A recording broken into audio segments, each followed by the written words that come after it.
വാക്യങ്ങൾ. യഹോവയുടെ കൈ എന്റെ മേൽ വന്ന് യഹോവയുടെ ആത്മാവിൽ എന്നെ പുറപ്പെടുവിച്ചു താഴ്വരയുടെ നടുവിൽ നിർത്തി. അത് അസ്ഥികൾ കൊണ്ട് നിറഞ്ഞിരുന്നു. അവൻ എന്നെ അവയുടെ ഇടയിൽ കൂടി ചുറ്റി ചുറ്റി നടക്കുമാറാക്കി. അവ താഴ്വരയുടെ പരപ്പിൽ എത്രയും അധികമായിരുന്നു. അവ ഏറ്റവും ഉണങ്ങിയുമിരുന്നു. അവൻ എന്നോട്, മനുഷ്യപുത്ര, ഈ അസ്ഥികൾ ജീവിക്കുമോ എന്ന് ചോദിച്ചു. അതിന് ഞാൻ, യഹോവയായ കർത്താവേ, നീ അറിയുന്നു എന്ന് ഉത്തരം പറഞ്ഞു. അവൻ എന്നോട് കൽപ്പിച്ചത്, നീ ഈ അസ്ഥികളെക്കുറിച്ച് പ്രവചിച്ചു അവയോട് പറയേണ്ടത്, ഉണങ്ങിയ അസ്ഥികളെ, യഹോവയുടെ വചനം കേൾപ്പീൻ. യഹോവയായ കർത്താവ് ഈ അസ്ഥികളോട് ഇപ്രകാരം അരുളിച്ചെയ്യുന്നു, നിങ്ങൾ ജീവിക്കേണ്ടതിന് ഞാൻ നിങ്ങളിൽ ശ്വാസം വരുത്തും. ഞാൻ നിങ്ങളുടെ മേൽ ഞരമ്പ് വെച്ച് മാംസം പിടിപ്പിച്ച് നിങ്ങളെ ത്വക്കുകൊണ്ട് പൊതിഞ്ഞ് നിങ്ങൾ ജീവിക്കേണ്ടതിന് നിങ്ങളിൽ ശ്വാസം വരുത്തും. ഞാൻ യഹോവ എന്ന് നിങ്ങൾ അറിയും. എന്നോട് കൽപ്പിച്ചതുപോലെ ഞാൻ പ്രവചിച്ചു. ഞാൻ പ്രവചിച്ചുകൊണ്ടിരിക്കുമ്പോൾ ഒരു മുഴക്കം കേട്ടു. ഉടനെ ഒരു ഭൂകമ്പം ഉണ്ടായി. അസ്ഥി അസ്ഥിയോട് വന്നു ചേർന്നു. പിന്നെ ഞാൻ നോക്കി, അവയുടെ മേൽ ഞരമ്പും മാംസവും വന്നതും അവയുടെ മേൽ ത്വക്ക് പൊതിഞ്ഞതും കണ്ടു. എന്നാൽ ശ്വാസം അവയില്ലാതെയിരുന്നു. അപ്പോൾ അവൻ എന്നോട് കൽപ്പിച്ചത്, കാറ്റിനോട് പ്രവചിക്ക.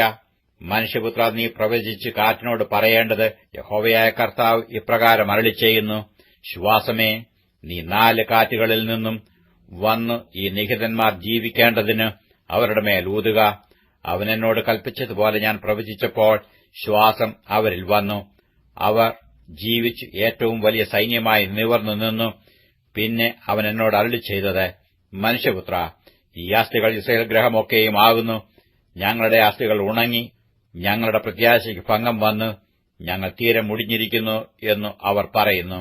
അതുകൊണ്ട് നീ പ്രവചിച്ചു അവരോട് പറയേണ്ടത്, യഹോവയായ കർത്താവ് ഇപ്രകാരം അരുളിച്ചെയ്യുന്നു, എന്റെ ജനമേ, ഞാൻ നിങ്ങളുടെ ശവക്കുഴി തുറന്നു നിങ്ങളെ ശവക്കുഴിയിൽ നിന്ന് കയറ്റി യിസ്രായേൽ ദേശത്തേക്ക് കൊണ്ടുപോകും. അങ്ങനെ എന്റെ ജനമേ, ഞാൻ നിങ്ങളുടെ ശവക്കുഴി തുറന്നു നിങ്ങളെ ശവക്കുഴിയിൽ നിന്ന് കയറ്റുമ്പോൾ ഞാൻ യഹോവയെന്ന് നിങ്ങൾ അറിയും. നിങ്ങൾ ജീവിക്കേണ്ടതിന് ഞാൻ എന്റെ ആത്മാവിനെ നിങ്ങളിലാക്കും. ഞാൻ നിങ്ങളെ സ്വദേശത്ത് പാർപ്പിക്കും. യഹോവയായ ഞാൻ അരുളിച്ചെയ്ത് നിവർത്തിച്ചുമിരിക്കുന്നു എന്ന് നിങ്ങൾ അറിയും എന്ന് യഹോവയുടെ അരുളപ്പാട്. യഹോവയുടെ അരുളപ്പാട് എനിക്കുണ്ടായതെന്നാൽ, മനുഷ്യപുത്ര, നീ ഒരു കോലെടുത്തു അതിന്മേൽ യഹൂദയ്ക്കും അവനോട് ചേർന്നിരിക്കുന്ന ഇസ്രായേൽ മക്കൾക്കും എന്ന് എഴുതിവെക്ക. പിന്നെ മറ്റൊരു കോലെടുത്തു അതിന്മേൽ എഫ്രയീമിന്റെ കോലായ യോസെഫിനും അവനോട് ചേർന്നിരിക്കുന്ന ഇസ്രായേൽ ഗൃഹത്തിനൊക്കെയ്ക്കും എന്ന് എഴുതിവെക്ക. പിന്നെ നീ അവയെ ഒരു കോലായി ഒന്നോടൊന്ന് ചേർക്കുക. അവ നിന്റെ കൈയിൽ ഒന്നായിത്തീരും.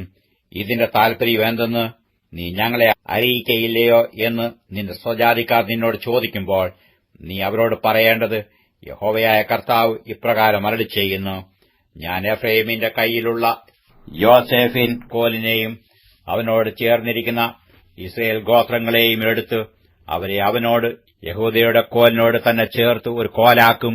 അവർ എന്റെ കൈയിൽ ഒന്നായിരിക്കും. നീ എഴുതിയ കോലുകൾ അവർ കാണുക നിന്റെ കൈയിലിരിക്കണം. പിന്നെ നീ അവരോട് പറയേണ്ടത്, യഹോവയായ കർത്താവ് ഇപ്രകാരം അരുളിച്ചെയ്യുന്നു, ഞാൻ ഇസ്രായേൽ മക്കളെ അവർ ചെന്നു ചേർന്നിരിക്കുന്ന ജാതികളുടെ ഇടയിൽ നിന്ന് കൂട്ടി 4 പുറത്തുനിന്നും സ്വരൂപിച്ച് സ്വദേശത്തേക്ക് കൊണ്ടുവരും. ഞാൻ അവരെ ദേശത്ത് ഇസ്രായേൽ പർവ്വതങ്ങളിൽ തന്നെ ഏകജാതിയാക്കും.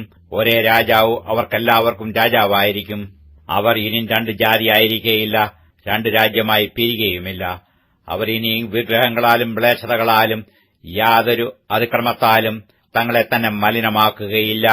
അവർ പാപം ചെയ്ത അവരുടെ സകല വാസസ്ഥലങ്ങളിൽ നിന്ന് ഞാൻ അവരെ രക്ഷിച്ച് ശുദ്ധീകരിക്കും. അങ്ങനെ അവർ എനിക്ക് ജനമായും ഞാൻ അവർക്ക് ദൈവമായും ഇരിക്കും. എന്റെ ദാസനായ ദാവീദ് അവർക്ക് രാജാവായിരിക്കും. അവർക്കെല്ലാവർക്കും ഒരേ ഇടയനുണ്ടാകും. അവർ എന്റെ വിധികളിൽ നടന്ന് എന്റെ ചട്ടങ്ങളെ പ്രമാണിച്ച് അനുഷ്ഠിക്കും. എന്റെ ദാസനായ യാക്കോബിന് ഞാൻ കൊടുത്തതും നിങ്ങളുടെ പിതാക്കന്മാർ പാർത്തിരുന്നതുമായ ദേശത്ത് അവർ പാർക്കും. അവരും മക്കളും മക്കളുടെ മക്കളും എന്നേക്കും അവിടെ വസിക്കും. എന്റെ ദാസനായ ദാവീദ് എന്നേക്കും അവർക്ക് പ്രഭുവായിരിക്കും. ഞാൻ അവരോട് ഒരു സമാധാന നിയമം ചെയ്യും. അത് അവർക്കൊരു ശാശ്വത നിയമമായിരിക്കും. ഞാൻ അവരെ ഉറപ്പിച്ചു പെരുക്കി അവരുടെ നടുവിൽ എന്റെ വിശുദ്ധ മന്ദിരത്തെ സദാകാലത്തേക്കും സ്ഥാപിക്കും. എന്റെ നിവാസം അവരോടുകൂടെ ഉണ്ടാകും. ഞാൻ അവർക്ക് ദൈവമായും അവർ എനിക്ക് ജനമായും ഇരിക്കും.